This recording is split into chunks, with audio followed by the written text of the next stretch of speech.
Hey Jim, thanks for having me on your channel finally, man. Long time coming, and I'm really enjoying your ColecoVision retrospective.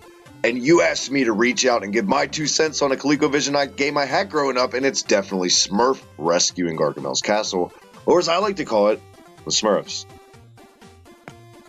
Released in 1982 for the ColecoVision, it also had a release on the Atari 2600. I can totally understand that in 1982. Graphically, when you compare this to the Atari 2600, there is no comparison. The ColecoVision for a home console at the time was the beast, was the tits, was the best, was the way to go. History lessons aside, gameplay-wise, one of the most basic, primitive games you can imagine, but also one of the most frustrating. Until you get those jumps masterfully down to a science, anything, and I mean anything, and I'm talking bats, rocks, oxygen, grass can kill you in this game, and don't get me started on the hurdles, those goddamn hurdles.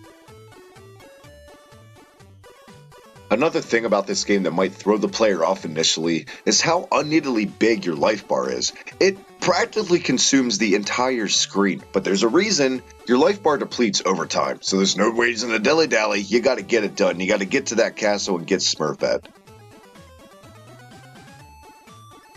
And that's basically it. That's Smurf rescuing Gargamel's castle. You move from left to right, you don't touch anything, and I mean anything, except you touch Smurfette.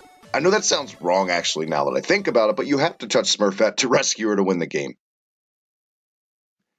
Hey Jim, thanks for having me on again, man. Love what you do with Brian. Keep up the tremendous work. As always, everyone can check me out on Twitter at the HibikkiTMD. And as always, subscribe to HibikkiTMD on YouTube and keep up the good work on the ColecoVision retrospective. Until next time, have a good one, doll baby.